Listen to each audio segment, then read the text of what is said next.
up, y'all? I said, what's up, y'all? Look at me when I'm talking to you, bro. Nah, I'm just messing with y'all, man. This is your boy Knockout Boxing 86 TV, and we in here. So check this out, y'all. Before we get going on our video, smash the like button for me. Subscribe to the channel if you're new here. Share the video. Turn on your notifications and go follow me on Twitter at KOBoxing86TV. If you got a breakdown or a prediction video you want me to do, knockoutboxing86@yahoo.com is the email address. Also, don't forget about our live show. Live shows every Wednesday night, 7:30 p.m. Central Time. Live shows every Friday night, 7:30 p.m. Central Time. And then you can also catch me live on Sunday mornings with the singing OG, KQKC Boxing Network, Sunday mornings, 9 a.m. Central Standard Time. But let's go ahead and get it popping and get into today's video. And today, Tim Bradley did an interview with Fight Hub, and he had a lot to say about a bunch of major key players in the welterweight division. For my money, the top, 4 or 5 fighters in the division. He talked to Errol Spence, Terence Crawford, Jaron Ennis, Keith Thurman, Ugas, man. He talked about it all. I'm going to read to y'all the excerpt and the quotes from his interview, and then I'm going to give y'all my reaction to it. A lot of it I agree with. A lot of it I disagree with. We're going to give you the good, the bad, the ugly, and break this shit down for you so you can know how you should be thinking, man. But here we go, bro. So this is what he said. So first they asked him about who he got in the Errol Spence and Ugas fight. He says, I got to go with Spence, man. I've been liking the way Spence has been looking. Then he also says, give me 1 second. He said, I like the way he's been looking and the way he sounds. Skin looks good and eye looks good when I'm watching him. He's been looking good. I've been liking the interviews. I give Spence a hard time because I want to see him fight against Crawford. That's why I give him a hard time. Everybody says you're always throwing hard jabs at him. I think he's a fantastic fighter. But I just feel like the Crawford fight should be sooner rather than later. Do you understand that? Because if another injury is acquired, then we got to wait for another year, bro. It's like, come on, let's make this fight. So I'm going to hold him accountable because he said in the past that once he gets the 3rd title, that's when he'll pursue the Crawford fight. Let me see. Okay, yeah. And then he broke down the actual fight between Spence and Ugas. I'm not going to get to that part. So he got Spence winning, and he says he's giving Spence a hard time because he just wants to see the Crawford fight. But then he also admits, which I know Terence Crawford fanboys and stuff aren't going to like, he also admits Spence been said he was going to get that 3rd belt, so I'm going to hold him accountable, and then he needs to fight Crawford after that 3rd belt. But anyway, that's totally, it is what it is. Now let's go to what he had to say about Jaron Ennis. So he says, I understand that, but what's at stake for Crawford? Because one of the reporters asked him, hey, what about Crawford versus Boots? That's a great fight. He says, I understand that, but what's at stake for Crawford? What's that going to do for him? What's that going to do for him? You think that's a great fight? Really? And then he's laughing the whole time too, bro. Y'all got to go hear the interview. He says, are you crazy against Terence Bud Crawford? Are you kidding me? I don't think it's a whitewash, but I think somebody's going to sleep and it ain't going to be Crawford. Y'all crazy. Y'all better put some respect on Crawford's name right now. Put some respect on my boy's name. I like Boots, but who has he fought like you going to be like, oh, he can take Crawford? Who he fought? He gets touched up in those fights. Now imagine Crawford touching him up. Okay. And then he talked about Keith Thurman too, bro. He had a lot to say, man. We got to talk about all of it. He said Spence shouldn't fight Thurman. Yeah, and I'll tell you why, man. He says, you saw all the pay-per-views and you heard the stuff about PPC and all that. You hear all this stuff, oh, Crawford doesn't sell pay-per-views. Did you see how many pay-per-views Thurman sold for his fight against Mario Barrios? Did you see that? So if Crawford can't sell, he did a hell of a lot more pay-per-views than Thurman did. So what are you talking about, people? Stop it. Do you think Thurman sells more than Crawford? Stop it. Save that. No, I don't want to see the Thurman fight. I want to see him fight Ugas, beat Ugas, and then go at Crawford. Thurman don't want none. Thurman don't want none of no Crawford. I think you guys in the media need to push these guys into fighting him. It's not about he can't sell. Everybody uses that as the excuse, bro. So let's talk about it, bro. Let's go with the Thurman shit, right? I totally 100%, 1,000%, 1,000,000% agree wholeheartedly, bro. I ain't trying to see Errol Spence versus Keith Thurman. I ain't trying to see Terence Crawford versus Keith Thurman. Those are very good fights. I wouldn't mind seeing those fights after Spence and Crawford fight each other. Okay? But I don't want to see that for neither one of those fighters next. Bullshit, bro. Straight up and down, Bullshit. Okay? Not trying to see that shit. So I totally agree with that shit. As far as his Spence over Ugas thing, that's his opinion. I ain't gave mine yet. We're gonna break it down and we're gonna predict it the week of the fight. But he finally, you know, he does give Spence a hard time. He's very critical of him. He's very good friends with Terence Crawford. So most people that really like Terence Crawford, and that are friends of his and really close in his circle, for some reason they take shots at Errol Spence. They really don't like that dude, man. So that's to be expected. You know, you can't cry over spilled milk. This shit boxing, bro. This shit boxing. I just would say to him, I do remember a time that Spence was your mandatory and you retired all of a sudden. So, and you said that the PBC and Top Rank don't do business because y'all on different sides of the street. But then when you talk Crawford and Spence, you act like sides of the street don't matter and shit. And so, you know, Spence is ducking. But I don't know, bro. I don't know. Tim Bradley has a lot of contradictions. Now, the key part I want to focus on, though, is the Crawford versus Boots shit, right? My preference and my I maintain that I want to see Spence versus Crawford, and I ain't saying Jaron Boots Ennis should step aside. Like, nah, he should be trying to get all the smokes, stepping in their way, trying to do everything he can to get one of them to fight him before they fight each other and kind of steal their shine, become champion, and go get his super fight. He shouldn't give a damn about their career. But as a boxing fan, listen, like, I need Spence and Crawford, bro. That's the fight that I need. That's the fight that I want. The part that I kind of take exception to when he was giving his assessment of Boots, talking about what does Boots do for Crawford, what does Crawford gain from that. I don't know, man. I just don't like. I hate when I hear Jamal Charlo talk like that.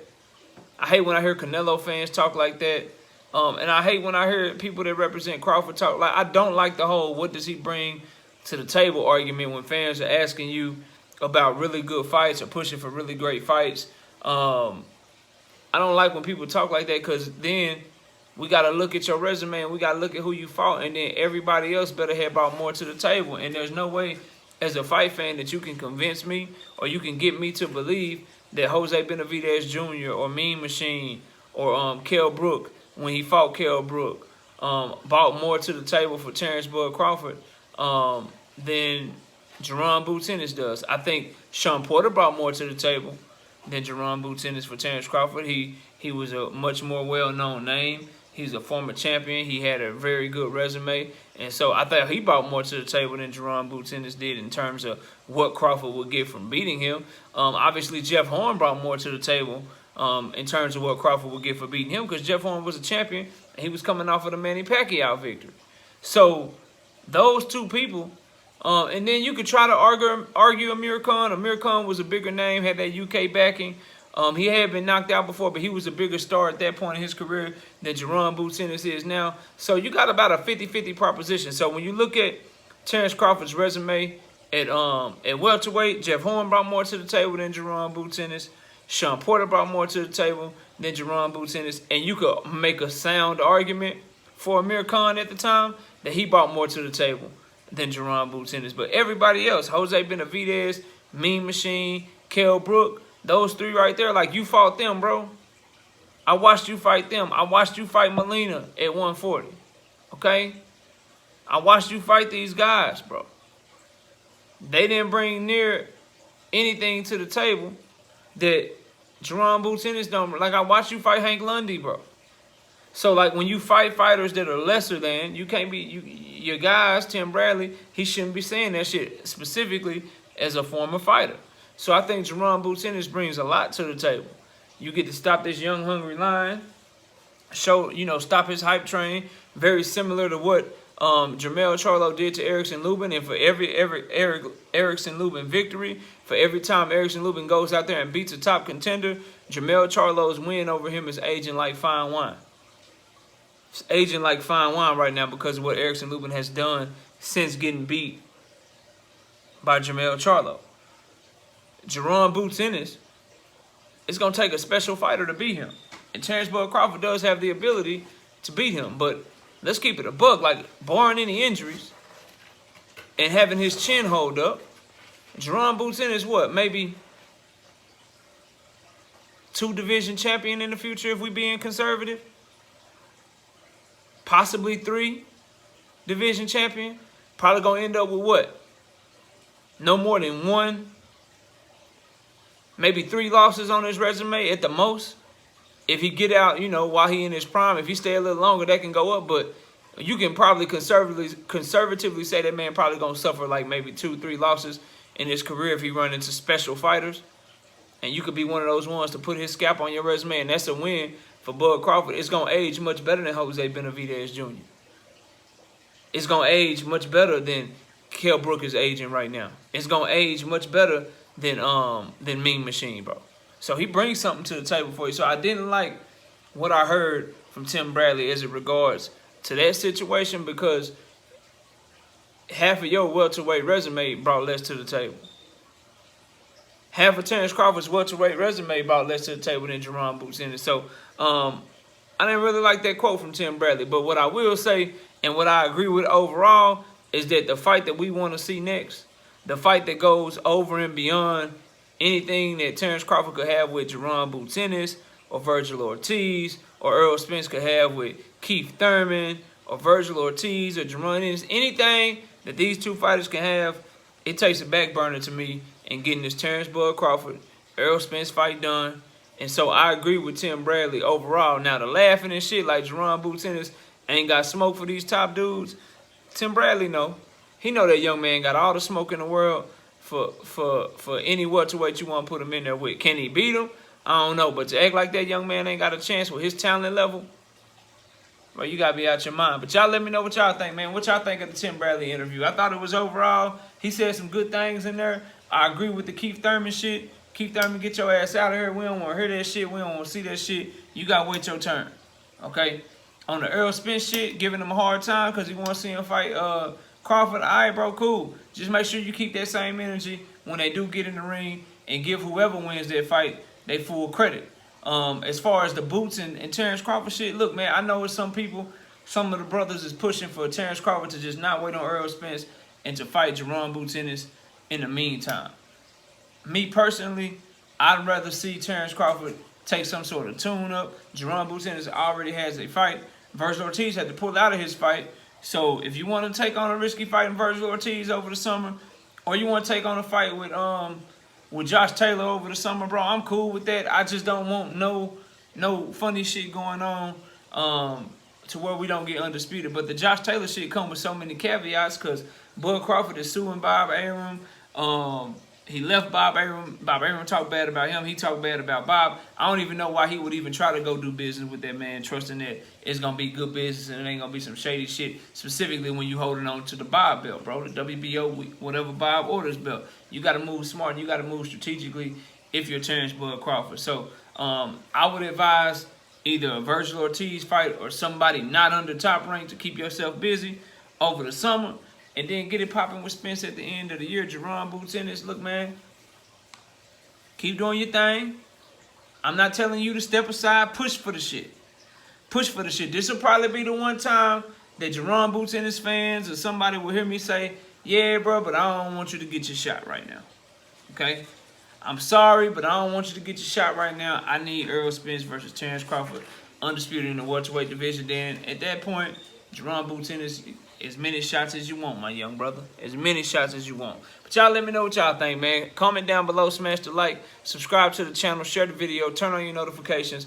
Go follow me on Twitter at KOBoxing86TV. If you got a breakdown or a prediction you want me to do, knockoutboxing86@yahoo.com is the email address.